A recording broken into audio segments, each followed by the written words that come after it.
Hello नमस्कार दोस्तों, मेरा नाम है अतुल और आपका हमारे यूट्यूब चैनल पर बहुत बहुत स्वागत है। सो फ्रेंड्स, आज मैं फिर से आज हाजिर हुआ हूँ आपके सामने और भारतीय इतिहास एवं भारतीय राष्ट्रीय आंदोलन का पार्ट 2 जो है वो आज मैं लेके आया हूँ। पार्ट 1 मैंने अपलोड कर दिया है, जो कि UP triple S C paid exam के लिए बेहद ही इंपॉर्टेंट है। और यूपी ट्रिपल एस सी में जो प्रीवियस ईयर के जो भी पेपर हैं उनमें आए हुए प्रश्नों को मैंने इसमें लिया हुआ है। ठीक है दोस्तों, तो देरी नहीं करते हैं, बिल्कुल भी वीडियो को स्टार्ट करते हैं। लेकिन उससे पहले अगर आप लोग चैनल पर पहली बार आए हुए हैं तो चैनल को सब्सक्राइब जरूर कर लीजिएगा और बेल आइकन को भी दबा लीजिएगा। साथ ही साथ में शेयर और अपने शेयर जरूर कर दीजिएगा अपने दोस्तों के साथ में। ठीक है दोस्तों, अब चलते हैं सीधा अपने प्रश्नों पे। तो दोस्तों, आज का पहला प्रश्न हमारा है, पहला प्रश्न आज का हमारा क्या कहता है। आज का पहला प्रश्न कहता है कि सिंधु सभ्यता में घोड़े के अस्थियों के अवशेष कहाँ मिला। यानी कि सिंधु सभ्यता में घोड़े की जो अस्थियां थी, घोड़े की जो हड्डियां थी, उनका अवशेष कहाँ पे मिले थे। तो वो कहाँ पे मिले थे दोस्तों, तो वो मिले थे हमारे सुदरकोटदा में। ठीक है, कहाँ मिले थे, सुरकोटदा में। ठीक है ना दोस्तों। इसके बाद दोस्तों अगले प्रश्न की अगर हम बात करें तो अगला प्रश्न हमारा क्या कहता है। अगला प्रश्न कहता है हमारा कि निम्नलिखित में से कौन सा सिंधु घाटी की सभ्यता से संबंधित स्थल नहीं है। तो कौन सा, क्या वो कालीबंगा होगा, रोपड़ होगा, पाटलिपुत्र होगा या लोथल होगा। तो बिल्कुल सही बात है, आप लोग जो सोच रहे हैं वो पाटलिपुत्र हमारा एकदम करेक्ट आंसर हो जाएगा। इसमें नहीं पूछा है तो नहीं हमारा कौन सा हो जाएगा, पाटलिपुत्र। ठीक है। इसके बाद अगर हम आगे अगर बात करें तो अगले प्रश्न की दोस्तों अगर हम बात करें तो अगला प्रश्न हमारा क्या कहता है, उपनयन। उपनयन उपनयन में क्या होगा कि उपनयन समझ से क्या तात्पर्य है। यानी कि उसमें पूछा गया है कि उपनयन जो है समझ से नहीं होगा यहाँ पे दोस्तों, यहाँ पे होगा समारोह। ठीक है ना, उपनयन समारोह से क्या तात्पर्य है। ठीक है, तो उपनयन समारोह से हमारा क्या तात्पर्य, तो इसमें होगा बच्चे को पवित्र जनेऊ धारण कराया जाना। ठीक है ना, इसमें बच्चे को जो होता था वो उपनयन के थ्रू एक बच्चे को जनेऊ धारण करवाया जाता है, आप सब लोग जानते होंगे। ठीक है, तो ये हमारा एकदम इसका करेक्ट आंसर हो जाएगा। इसके बाद दोस्तों अगर अगले प्रश्न की बात करें तो हम सब जानते हैं ये वाला प्रश्न एकदम इम्पोर्टेंट तो है ही और साथ में फेमस भी है कि सत्यमेव जयते महाकाव्य कहाँ से उद्गृत है, यानी कि कहाँ से लिया गया है। तो सत्यमेव जयते हमारा कहाँ से लिया गया है, तो वो लिया गया मुंडको उपनिषद से। कहाँ से, मुंडक उपनिषद से लिया गया है। ठीक है ना दोस्तों। इसके बाद दोस्तों अगर अगले प्रश्न की हम बात करें तो अगला प्रश्न दोस्तों हमारा क्या कहता है। अगला प्रश्न दोस्तों हमारा कहता है कि वेदों के गद्य प्रकरण को क्या कहते हैं। यानी कि वेदों का जो गद्य प्रकरण होता है उसको हम लोग क्या कहते हैं, तो उसको हम लोग क्या कहते हैं दोस्तों, तो उसको हम लोग कहते हैं ब्राह्मण। क्या कहते हैं उसको, उसको हम लोग कहते हैं ब्राह्मण। ठीक है दोस्तों। इसके बाद अगले अगर बात करें प्रश्न की, अगले प्रश्न की अगर बात करें तो प्लासी का युद्ध। तो हमने पिछली वीडियो में हमने लोगों ने पढ़ा था प्लासी का युद्ध किसके किसके मध्य लड़ा गया था। तो आज की वीडियो में हम लोग ये जानेंगे कि प्लासी का युद्ध कब लड़ा गया था। मैंने कल भी बताया था। ठीक है ना, तो प्लासी का युद्ध कब लड़ा गया था, तो प्लासी का युद्ध लड़ा गया था 1757। 1757 कहाँ है, ये है 1757 ईस्वी को ये प्लासी का युद्ध हमारा लड़ा गया था। ठीक है ना दोस्तों। तो उम्मीद करता हूँ कि आप लोगों को समझ में आ रहा होगा अच्छे तरीके से। और आज मैंने टॉप 50 सवाल मैंने लिए हैं, कल भी मैंने 50 सवाल लिए थे, आज भी मैंने 50 सवाल लिए हैं जो कि पेड एग्ज़ाम के लिए बहुत ही इंपॉर्टेंट है। और पूरी मैं सीरीज में से लेके आऊँगा, लगभग 500 से 600 प्रश्नों को सॉल्व करवाऊँगा इसमें। तो आप लोग चैनल पे बने रहिए और चैनल को पूरा जरूर देखिएगा। ठीक है दोस्तों, तो अगले प्रश्न पर अगर हम चलते हैं तो अगला प्रश्न हमारा क्या कहता है कि ऋग्वेद।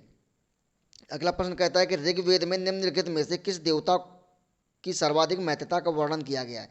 ऋग्वेद में सबसे ज़्यादा किस देवता का वर्णन किया गया है, सबसे ज़्यादा महत्व किसका था, तो वो था इंद्र का। किसका था, वो इंद्र का था। ठीक है ना, ऋग्वेद की बात करें तो इंद्र का था। लेकिन अगर हम उसकी बात करते हैं, एक होता है एक ऋग्वेद, हाँ ऋग्वेद की हम बात करें तो इंद्र का होता है सबसे ज़्यादा। ठीक है। इसके बाद अगर हम अगले प्रश्न की अगर दोस्तों हम बात करें तो अगला प्रश्न हमारा क्या कहता है कि प्राचीनतम वेद कौन सा है।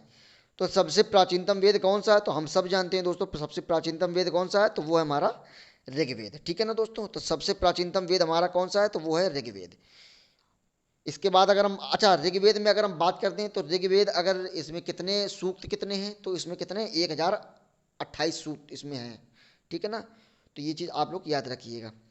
इसके बाद दोस्तों अगर हम बात करें तो प्राचीनतम वेद कौन सा है, तो हमने बता दिया था ऋग्वेद है। इसके बाद अगर हम बात करें तो इनमें से, यानी कि इन विकल्पों में से इनमें से किस लड़ाई में अंग्रेजों ने बंगाल के नवाब और सिराजुद्दौला को हराया। किस लड़ाई ने बंगाल के नवाब जो सिराजुद्दौला था उसने हराया था। तो किस लड़ाई में, तो वो था दोस्तों 1757 का जो प्लासी का युद्ध हुआ था। अभी मैंने पिछले वीडियो उसमें विकल्प में मैंने बताया था, और पिछले वीडियो में मैंने बताया था कि 1757 में प्लासी का युद्ध हुआ था। और इसमें बंगाल के नवाब जो थे वो सिराजुद्दौला और अंग्रेज़ों के बीच में इसमें लड़ाई हुई थी, जिसमें कि पिछले वीडियो में मैंने गलती क्या कर दी थी, मैंने थोड़ा सा मिस्टेक हो गया था बोलने में। मैंने आप लोगों को बता दिया था, बोला उसमें बोला मैंने ये था कि सिराजुद्दौला ने अंग्रेज़ों को हराया था, वो हमारे मुंह से निकल गया। और एक्चुअली होता क्या है कि उस वीडियो में मैंने थोड़ा सा गलत बोल दिया था। अंग्रेज़ों ने जो सिराजुद्दौला को हराया था कब, प्लासी के युद्ध में 1757 ईस्वी में। तो पिछले वीडियो में मैंने थोड़ा सा वो मुंह से शब्द गलत निकल गया, उसके लिए मैं माफ़ी चाहता हूँ। ठीक है दोस्तों, इसका आंसर हमारा एकदम ए जो है एकदम करेक्ट हो जाएगा। इसके बाद अगर अगले प्रश्न की हम बात करें तो अगला प्रश्न हमारा क्या कहता है कि मनुष्य, अगला प्रश्न क्या कहता है, मनुष्य जीवन का सर्वोत्तम श्रेय ध्येय, मनुष्य जीवन का सर्वोत्तम ध्येय कौटिल्य किसका अर्थ है ना। तो मनुष्य जीवन का सर्वोत्तम ध्येय जो है वो कौटिल्य किसका अर्थ है। तो इसका एकदम सही आंसर दोस्तों अगर हम बात करें तो इसका सही आंसर हमारा क्या हो जाएगा, तो इसका हो जाएगा इच्छाओं पर विजय प्राप्त करना। ठीक है ना, इच्छाओं पर विजय प्राप्त करना हमारा एकदम करेक्ट आंसर है। और ये जो दोस्तों प्रश्न हैं ये सब आए हुए प्रश्न हैं, चाहे वो लेखपाल का हो, चाहे वो ग्राम विकास अधिकारी का हो, चाहे वो आरओ का हो, चाहे एआरओ का हो, चाहे वो पिछले साल के यूपी जो पैट का एग्जाम हुआ था पिछले सालों के, उनका सबका प्रश्नों को मैंने इसमें समाहित किया हुआ है। तो आप लोग इसको देखिएगा जरूर। ठीक है, इसके दोस्तों बात करें अगले प्रश्न की, तो दोस्तों 24वें जैन तीर्थकर व अंतिम तीर्थकर कौन थे। तो हम सब जानते हैं दोस्तों वो कौन थे, वो थे हमारे महावीर स्वामी जी। तो 24वें तीर्थकर कौन थे, तो वो महावीर जी थे। कौन थे वो, महावीर जी थे। अगर हम दोस्तों अगर बात करते हैं 23वें, ये देखिए ये थे हमारे 24वें तीर्थकर। ठीक है ना, अगर 23वें तीर्थकर कर दें तो 23वें नंबर के तीर्थकर कौन थे, तो वो थे पार्श्वनाथ। ठीक है ना, कौन थे, पार्श्वनाथ। अगर महावीर स्वामी के जो, अगर महावीर स्वामी का कौन सा चिन्ह था, तो वो था सिंह का। ठीक है ना, किसका, शेर का, यानी कि सिंह का चिन्ह था। अगर पार्श्वनाथ की बात करते हैं तो पार्श्वनाथ 23वें तीर्थकर यात्री थे जैन धर्म के, और इनका जो प्रतीक चिन्ह था, इनका था सर्प यानी कि सांप। ठीक है ना, तो आप लोग ये चीज़ याद रखिएगा। तो पार्श्वनाथ का जो प्रतीक चिन्ह था वो था सांप। कौन से तीर्थकर थे, 23वें तीर्थकर। एक दोस्तों बहुत ही इंपॉर्टेंट आपको मैं बता दूं कि जैन धर्म में एक महिला तीर्थ यात्री थी। अगर आपसे पूछ लिया जाए कि जैन धर्म में महिला तीर्थ यात्री कौन थी, तो देखिए मैं आपको बता दूं कि एक महिला तीर्थ यात्री थी। कौन से नंबर की, तो वो 19वें नंबर की। किस नंबर की, 19वें नंबर की महिला तीर्थ यात्री थी। उनका नाम था, क्या था उनका, मल्लीनाथ। क्या नाम था उनका, उनका नाम था मल्लीनाथ। ठीक है ना, तो मल्लीनाथ था उनका नाम। क्या था दोस्तों उनका नाम, मल्लीनाथ। और इनका जो प्रतीक चिन्ह था वो क्या था, तो उनका प्रतीक चिन्ह था कलश। ठीक है, इनका प्रतीक चिन्ह जो दोस्तों था वो था कलश। तो ये चीज़ इंपॉर्टेंट दोस्तों क्वेश्चन है, तो ये चीज़ आप लोग याद रखिएगा। अगर तीर्थकर की बात करते हैं तो पहले तीर्थकर हमारे कौन हो जाएंगे, तो वो हो जाएंगे हमारे ऋषभदेव। ये पहला विकल्प हमारा जो सेकंड विकल्प जो है वो हमारा पहले तीर्थकर है। ठीक है ना, अगर दूसरे की बात करते हैं, दूसरे जैन तीर्थकर कौन थे, तो वो थे अजितनाथ। ठीक है ना, तो ये कुछ दोस्तों चीज़ें हैं, तो आपको उम्मीद करता हूँ समझ में आ गया होगा आपको। इसके बाद अगर दोस्तों अगले प्रश्न की बात करें तो अगला प्रश्न हमारा क्या कहता है इसमें, दोस्तों इसमें अगला प्रश्न कहता है कि पहले इसमें अगला प्रश्न, एक सेकंड दोस्तों रुकना, इसको सही कर लूँ मैं पहले थोड़ा सा। हाँ, अब इसमें दोस्तों अगर बात करें, इसमें अगला प्रश्न दोस्तों अगर हम बात करें तो अगला प्रश्न दोस्तों इसमें क्या है कि पहले जैन तीर्थकर कौन थे। इसमें चयन हो गया है तो इसमें जैन हो जाएगा। पहले जैन तीर्थकर कौन थे, तो हमको सबको पता है दोस्तों, अभी हमने आपको बताया था वो कौन थे, वो ऋषभ।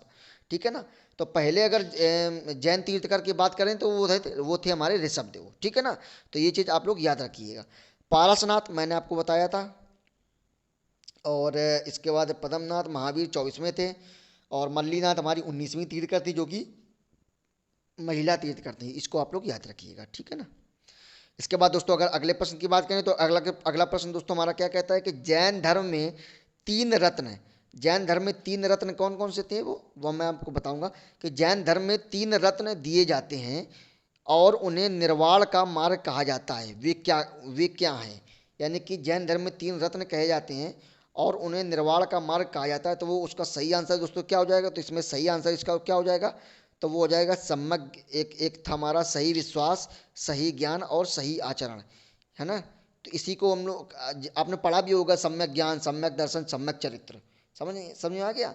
तो इसी को हम सम्यक ज्ञान, सम्यक दर्शन, सम्यक ज्ञान, सम्यक चरित्र, सम्यक दर्शन, ये जो चीज़ें हैं, यही जैन धर्म के त्रिरत्न थे, ठीक है ना दोस्तों। इसके बाद दोस्तों अगर अगले प्रश्न की बात करें तो अगला प्रश्न हमारा अशोक से संबंधित है। जानते हैं, देखिए अशोक वाला जो है वो जो मौर्य साम्राज्य का जो हमारा काल है उसमें अशोक से ज़्यादा प्रश्न हमारे पूछे जाएंगे। यूपी पैटर्न में उसमें स्पेशल दिया गया है कि अशोक से रिलेटेड ज़्यादा प्रश्न पूछे जाएंगे। तो अशोक से रिलेटेड जितने भी प्रश्न अब बनने वाले हैं वो अब सारे अशोक से ही और मौर्य साम्राज्य से बनने वाले हैं, ठीक है।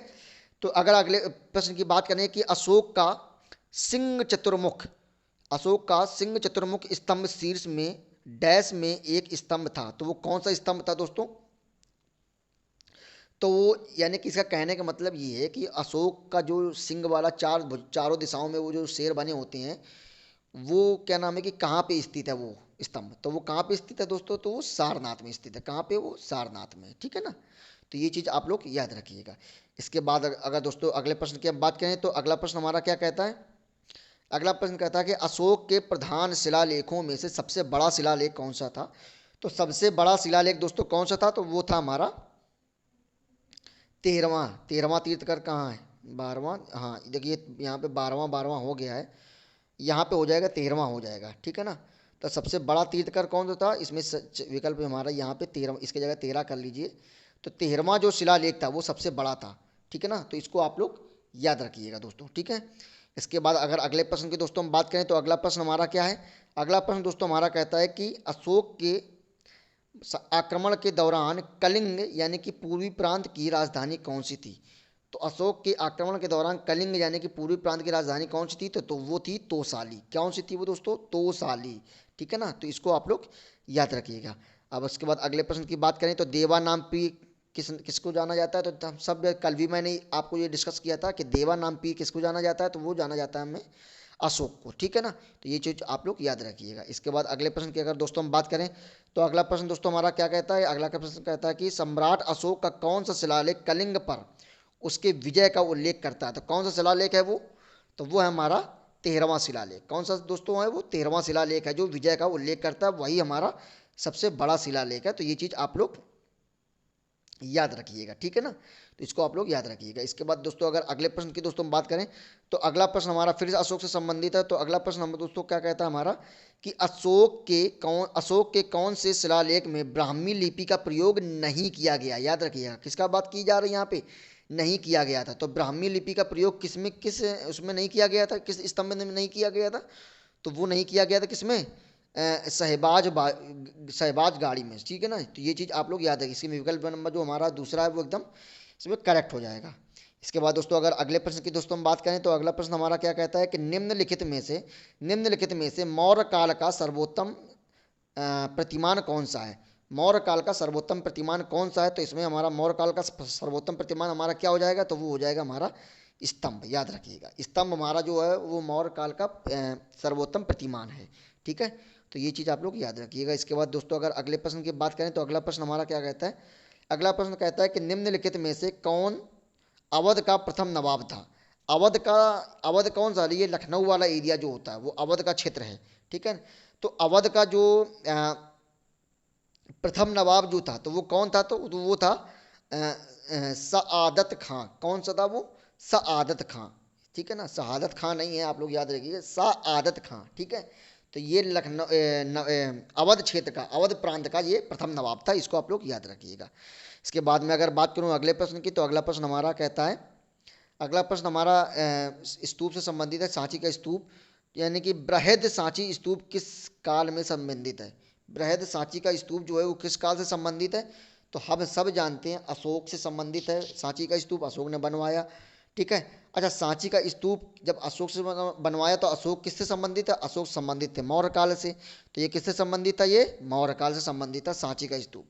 सांची का स्तूप बता दूं आपको कि यह मध्य प्रदेश में है, रायपुर क्षेत्र जो है, रायपुर डिस्ट्रिक्ट वहाँ पे आई थिंक है, मध्य प्रदेश में है सांची का स्तूप, और ये सबसे बड़ा स्तूप है, ठीक है ना। तो ये चीज़ आप लोग याद रखिएगा दोस्तों। इसके बाद दोस्तों अगले प्रश्न की अगर हम बात करें तो अगला प्रश्न हमारा क्या कहता है कि खगोलविद बरामिहिर। देखिए बरामिहिर जो थे वो एक खगोलविद थे, ठीक है ना। तो ये चीज़ आप लोग याद रखिएगा। तो खगोलविद बरामिहिर और कवि कालिदास किसके दरबार का हिस्सा थे, तो शायद मैंने आपको कल ये प्रश्न करवाया था, तो वो किसके हिस्सा थे, किसके दरबार के हिस्सा थे, तो वो थे विक्रमादित्य के, ठीक है ना, किसके थे वो, विक्रमादित्य के। तो ये चीज़ आप लोग याद रखिएगा। अब आप लोग सोच रहे होगे विक्रमादित्य कौन, तो चंद्रगुप्त चंद्रगुप्त मौर्य जो सेकंड थे, उन्हीं का वो किया गया था, उन्हीं का जो विक्रमादित्य की उपाधि उनको दी गई थी, ठीक है। तो ये चीज़ आप लोग याद रखिएगा। इसके बाद अगर दोस्तों अगर हम बात करें अगले प्रश्न की, तो अगला प्रश्न हमारा क्या कहता है कि विक्रम संवत का प्रारंभ हुआ। अब विक्रम संवत का प्रारंभ कब से हुआ, तो कब से हुआ दोस्तों, तो वो हुआ 57 ईसा पूर्व। कब से हुआ, 57 ईसा पूर्व से, ठीक है ना, विक्रम संवत का। तो ये चीज़ आप लोग याद रखिएगा। इसके बाद अगर दोस्तों अगले प्रश्न की बात करें, तो अगला प्रश्न हमारा क्या कहता है कि हर्षवर्धन ने, अगला प्रश्न हमारा कहता है हर्षवर्धन ने 5 इंडीज को अपने नियंत्रण में लिया। उसने इनमें से कौन सा 5 इंडीज था। तो 5 इंडीज का क्या मतलब है यहाँ पे, देखिए 5 इंडीज, अगर हम इसमें विकल्प के अगर दोस्तों पहले अगर हम बात कर लें, तो इसमें विकल्प हमारा एकदम करेक्ट कौन सा 5 इंडीज हो जाएंगे, तो वो हमारा हो जाएगा पंजाब, कन्नौज, बंगाल और बिहार और उड़ीसा। ये हमारे 5 इंडीज थे। कौन कौन से थे वो, पंजाब, कन्नौज, बंगाल, बिहार और उड़ीसा, ये हमारे 5 इंडीज थे हर्षवर्धन के टाइम पे, ठीक है। इसको हर्षवर्धन ने अपने कब्जे में ले लिया था। ये चीज़ आप लोग याद रखिए। इसके बाद दोस्तों अगर यहीं पे अगर अगले प्रश्न की दोस्तों हम बात करें, तो अगला प्रश्न हमारा क्या कहता है, अगला प्रश्न दोस्तों कहता है कि वह स्थल जहाँ हर्षवर्धन ने बौद्ध सम्मान वह स्थल जहाँ पे हर्षवर्धन ने बौद्ध महासम्मेलन का आयोजन करवाया। तो हर्षवर्धन ने कहाँ पर बौद्ध महासम्मेलन का आयोजन करवाया, तो वो कहाँ करवाया था, वो करवाया था हमारे प्रयाग में। तो ये चीज़ आप लोग याद रखिएगा। इसके दोस्तों बाद अगर अगले प्रश्न की दोस्तों हम बात करें, तो अगला प्रश्न दोस्तों हमारा क्या कहता है, अगला प्रश्न हमारा कहता है कि शतपथ ब्राह्मण और क्षत्रिय ब्राह्मण डैश के ब्राह्मण मूल पाठ हैं। यानी कि किसके मूल पाठ हैं, तो शतपथ और ब्राह्मण किसके पाठ हैं, तो वो हैं यजुर्वेद के। तो ये चीज़ आप लोग याद रखिएगा। शतपथ ब्राह्मण और क्षत्रिय ब्राह्मण जो वो हैं वो यजुर्वेद के ब्राह्मण मूल पाठ हैं। ये बात आप लोग याद रखिएगा। इसके बाद दोस्तों अगर अगले प्रश्न की बात करें, तो अगला प्रश्न दोस्तों हमारा क्या कहता है कि ऋग्वेद में निहित गायत्री मंत्र किस देवता से संबंधित है। तो गायत्री मंत्र जो है वो किससे संबंधित है, वो है सावित्री से संबंधित, याद रखिएगा। तो जो ऋग्वेद में जो गायत्री मंत्र है, गायत्री मंत्र का उल्लेख किसमें है, वो ऋग्वेद में है। और किससे, किस देवता से संबंधित है या किस देवी से संबंधित है, वो है सावित्री, ठीक है। तो ये चीज़ आप लोग याद रखिएगा। इसके बाद दोस्तों अगर यहीं पे अगले प्रश्न की बात करें, तो अगला प्रश्न हमारा क्या कहता है कि सर्वाधिक प्राचीन पुराण कौन सा है। तो सर्वाधिक प्राचीन पुराण कौन सा है दोस्तों, तो वो है हमारा मत्स्य पुराण। कौन सा है दोस्तों, वो हमारा है मत्स्य पुराण। तो इसको भी आप लोग दिमाग में अपने सेट किए रहिएगा। इसके बाद वहीं पे दोस्तों अगले अगले प्रश्न की बात करें, तो श्रीरंगपट्टम, यहीं पे दोस्तों अब आ गया। श्रीरंगपट्टम की लड़ाई में अंग्रेजों ने किसे पराजित किया। अंग्रेजों ने किसे पराजित किया था, तो वो किया था टीपू सुल्तान को, ठीक है ना। किसको किया था वो दोस्तों, वो किया था टीपू सुल्तान को। जब श्रीरंगपट्टम की लड़ाई में अंग्रेजों ने टीपू सुल्तान को पराजित किया, तब टीपू सुल्तान वहाँ से भाग करके कानपुर आ गए, और क्या नाम है कि यहाँ पर नाना राव जी का साथ दिया उन्होंने, ठीक है ना, टीपू सुल्तान। तो इसको आप लोग याद रखिएगा। इसके बाद दोस्तों अगर अगले उसकी बात करें, अगले विकल्प की बात करें, अगले प्रश्न की बात करें, तो अगला प्रश्न हमारा कहता है कि वैदिक इंद्र देवता, वैदिक देवता जो हैं वो इंद्र किसके देवता थे। तो वैदिक देवता जो इंद्र थे वो किसके देवता थे दोस्तों, तो वो थे हमारे वर्षा के देवता। किसके थे वो, वर्षा के देवता थे इंद्र, ठीक है ना। इंद्र जो थे वो वर्षा के देवता थे। अच्छा यहीं पे अगर हम बात करें मारुत, मारुत जो एक देवता थे, मारुत वो किसके देवता थे, तो वो थे हमारे अंतरिक्ष के देवता थे, ठीक है ना। इसी प्रकार से अगर हम ब्रह्मा की बात करते हैं, तो ब्रह्मा किसके देवता थे, तो वो थे शक्ति के रचयिता थे, सृष्टि के रचयिता जो थे वो ब्रह्मा थे, याद रखिएगा, ठीक है ना दोस्तों। अगर दोस्तों हम यहीं पे अगर हम बात करते हैं पूषण, पूषण किसके देवता थे, तो वो पशुओं के देवता थे। इस प्रकार से जो हमारे वैदिक धर्म में जो इंद्र थे वो किसके, वर्षा के देवता हैं, ठीक है ना।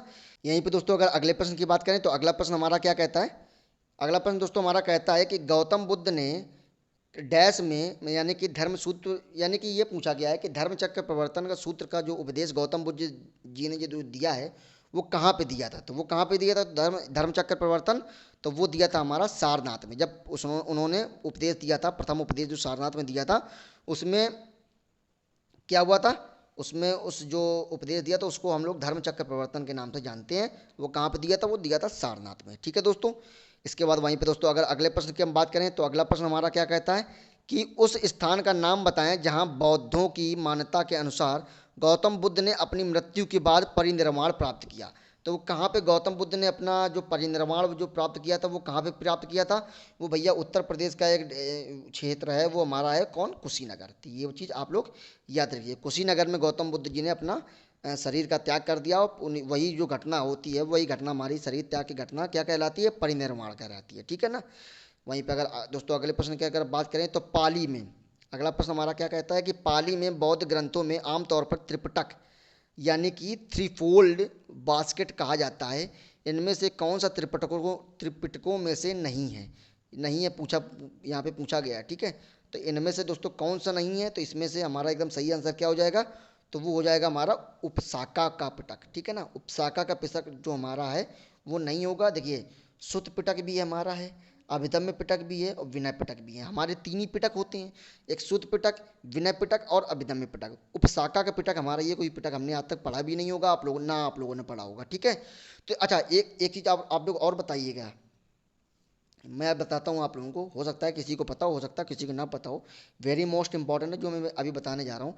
देखिए, सूत पिटक जो है, सूत पिटक को एनसाइक्लोपीडिया भी कहा जाता है, याद रखिएगा। सूत पिटक को क्या कहा जाता है? एनसाइक्लोपीडिया भी कहा जाता है, तो इसको अभी आप लोग याद रखिएगा। वहीं पे दोस्तों अगर अगले प्रश्न की हम बात करें तो अगला प्रश्न दोस्तों हमारा क्या कहता है कि अगला प्रश्न दोस्तों कहता है कि त्रिपिटक निम्न में से किससे संबंधित है? तो त्रिपिटक हमारा किससे संबंधित है? तो हमारा वो बौद्धों से संबंधित है, ये बात आप लोग याद रखिएगा। ठीक है, वहीं पर अगर दोस्तों इसके अगर अगले प्रश्न की दोस्तों हम बात करें तो अगला प्रश्न हमारा क्या कहता है? अगला प्रश्न कहता है कि ब्रिटिश शासन को भारत से उखाड़ फेंकने के लिए इनमें से किसने फ्रांसीसियों की मदद मांगी थी? तो किसने मदद मांगी थी? तो वो मांगी थी टीपू सुल्तान जी ने। किसने मांगी थी? टीपू सुल्तान ने अंग्रेजों को यहाँ से मार भगाने के लिए फ्रांसीसियों से क्या मदद मांगी थी? तो ये भी आप लोग याद रखिएगा। ठीक है ना दोस्तों? इसके बाद वहीं पे दोस्तों अगर अगले प्रश्न की बात करें तो बुद्ध को परिनिर्माण कहाँ पे हुआ था? तो बुद्ध को परिनिर्माण जो हुआ था वो कहाँ पे हुआ था? अभी 2 से 3 प्रश्न पहले के मैंने बताया था आपको, वो कहाँ हुआ था? वो हुआ था कुशीनगर में। ठीक है ना दोस्तों? ये बात आप लोग याद रखिएगा। अच्छा, अगर मैं आपसे यही पूछूं कि बुद्ध ने अपने सर्वाधिक उपदेश कहाँ पर दिए, तो बुद्ध ने अपने सर्वाधिक उपदेश कहाँ पर दिए? तो वो दिए थे श्रावस्ती में। तो ये चीज़ अभी आप लोग याद रखिएगा। ठीक है ना दोस्तों? इसके बाद अगर अगले प्रश्न की दोस्तों हम बात करें तो अगला प्रश्न दोस्तों हमारा क्या कहता है कि किसी स्मारक में गौतम बुद्ध ने दुनिया के लिए बौद्ध धर्म के अपने दिव्य ज्ञान का प्रचार किया। तो किस स्मारक में गौतम बुद्ध ने दुनिया के लिए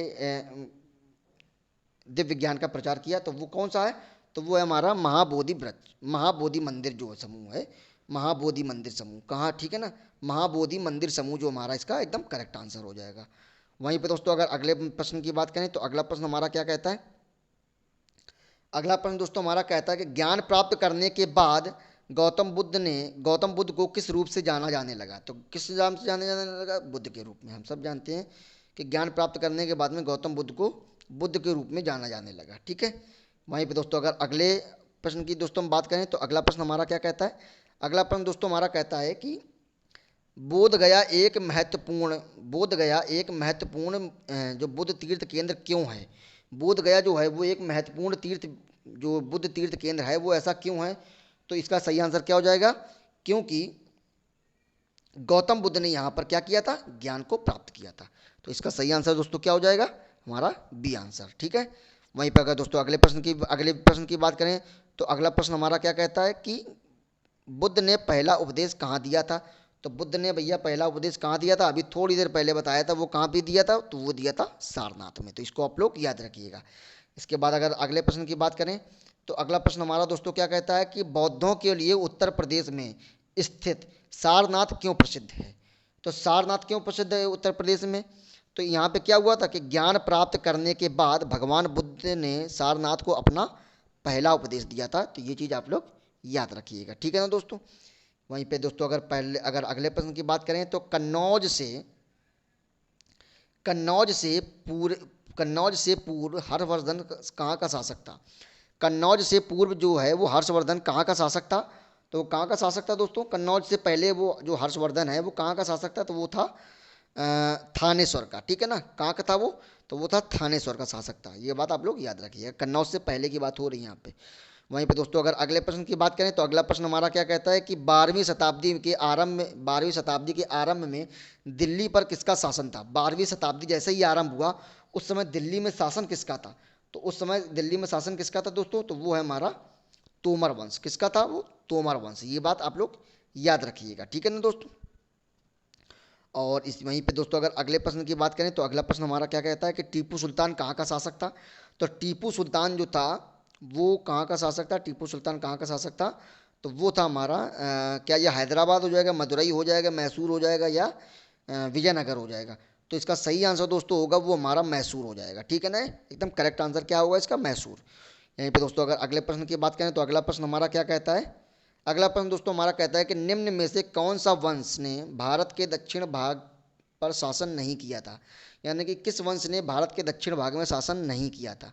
तो इसका अगर सही आंसर बात करते हैं, इसका अगर राइट आंसर देखिए, चेरों ने भी किया था, पांड्यों ने भी किया था, चोल तो मान लो थे ही वहीं के, ठीक है ना। तो इसने किसने नहीं किया था, राजपूत ने दक्षिण भारत में शासन नहीं किया था इनमें से। इसके बाद अगर अगले उसके प्रश्न की बात की जाए तो ये प्रश्न दोस्तों काफ़ी बड़ा है, तो इसको आप लोग समझिएगा। देखिए, श्री श्रीरंगपट्टम का ऐतिहासिक शहर जिसे टीपू सुल्तान और उसके पिता हैदर अली की कब्रों का घर माना जाता है, निम्नलिखित किस शहर से लगभग 15 किलोमीटर दूर में स्थित है।